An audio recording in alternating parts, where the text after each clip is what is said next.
Ahora hacemos la presencia del doctor Edgar Terán Terán, ex canciller de la República. Vamos a conversar con él sobre las elecciones del próximo día domingo. Noboa pide al pueblo evitar una guerra civil. Por su parte, Correa dice que hay que cerrar filas en contra del fraude. ¿Debe terminar así una campaña electoral generando esta expectativa absolutamente negativa en el pueblo ecuatoriano? Es penoso, pero no admirable, porque el domingo próximo el pueblo del Ecuador tiene que decidir entre votar por alguien que es candidato a presidente de la República y alguien que propone una dictadura, entre un candidato a presidente y un candidato a dictador. De otro lado, esto tampoco es raro, porque el señor Correa pertenece al grupo de extremistas políticos que en el hemisferio obedecen a las directivas de un grupo llamado Foro de Sao Paulo, que organizó Fidel Castro en 1990 y al que pertenece desde luego Chávez. Este grupo de gente ha decidido entre sus estrategias acceder por medios democráticos a la jefatura de los estados y desde el estado dar un golpe de estado pro-marxista.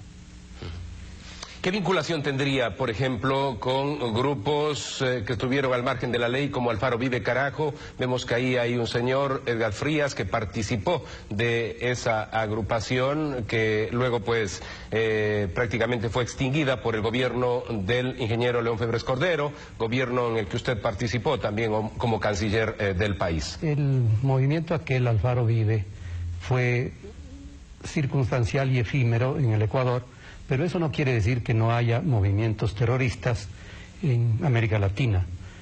Las FARC son probablemente el grupo más destacado de ese terrorismo.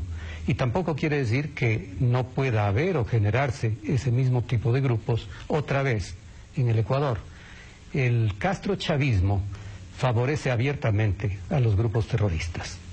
Y un candidato que propone no solamente una política exterior coincidente con el castrochavismo, sino que además se manifiesta pues plenamente amigo y admirador del dictador Chávez de Venezuela, está inscrita dentro de esa orientación. Por eso, insisto, el pueblo del Ecuador tiene que elegir entre alguien que quiere ser presidente de la República, jefe de un Estado de Derecho, o alguien que pretende ser dictador. Las herramientas para volverse dictador son muy sencillas. Esta llamada Asamblea Constituyente, que no es sino una falsificación del derecho constitucional, del concepto de Constitución y de Asamblea Constituyente, es el mecanismo para dar el golpe de Estado desde el poder.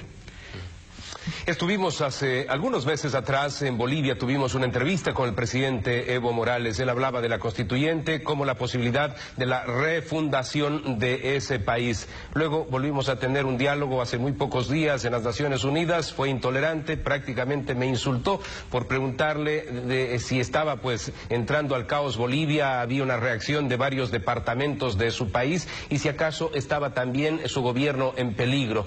Pero hago referencia a esto porque el caos es objetivo en la actualidad. Quieren crear una constituyente paralela, el Senado se quiere retirar, no tendrían Congreso.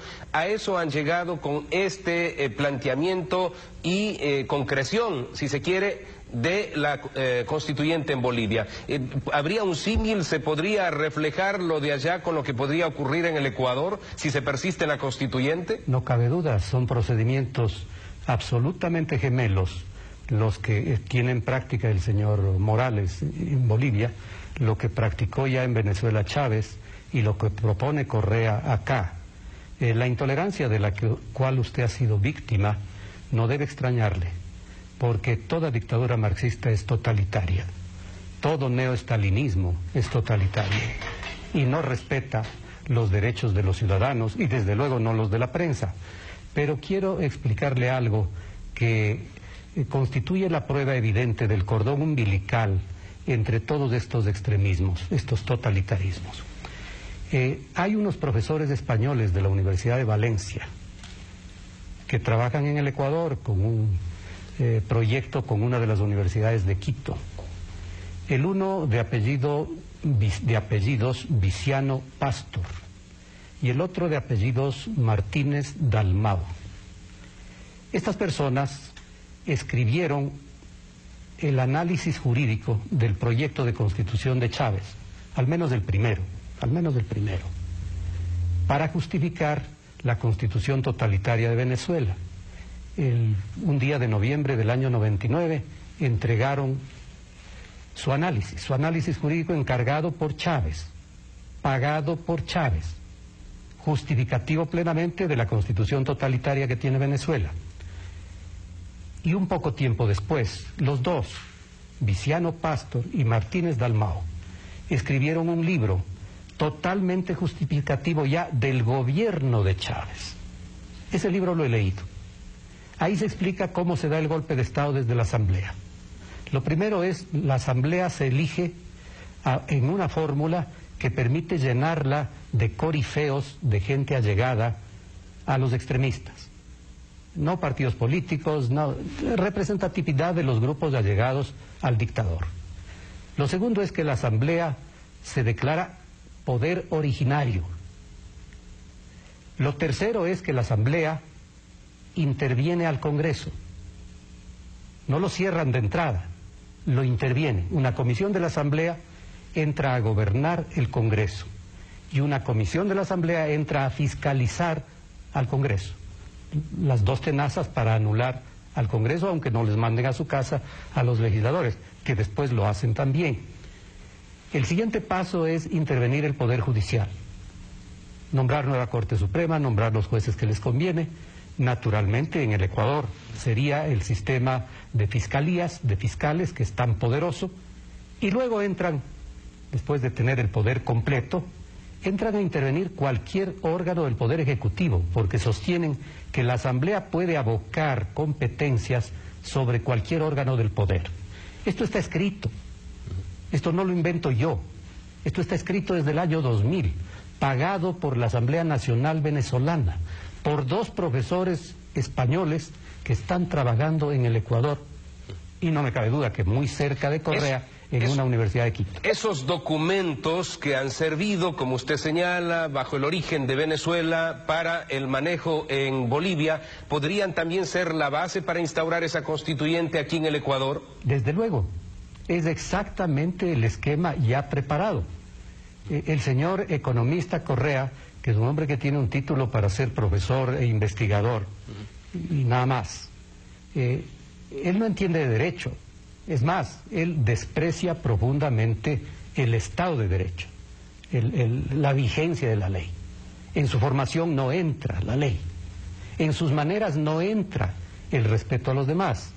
El símbolo de la correa y dale correa, dale látigo, eso demuestra ya el temperamento brutalmente autoritario, no solamente los precedentes de su filiación con el grupo del Foro de Sao Paulo, del neomarxismo de América Latina.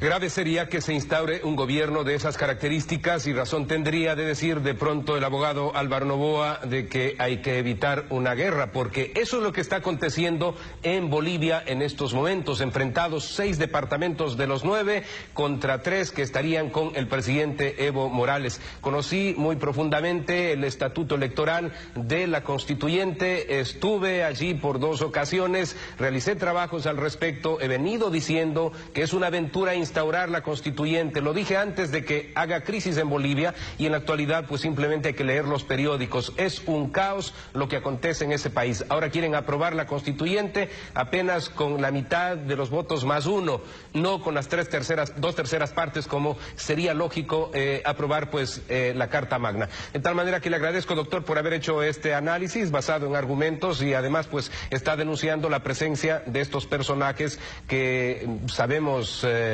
han actuado en Bolivia, y nada bueno es lo que está aconteciendo en ese hermano país. ¿Quiere concluir, doctor, con alguna idea más? Decirles a los ecuatorianos que no tienen lugar a mayor hondura en el análisis. El domingo hay que escoger entre uno que es candidato a presidente de la República, con simpatías o antipatías que pueda provocar, y otro que propone ser dictador marxista, chavista, castrista.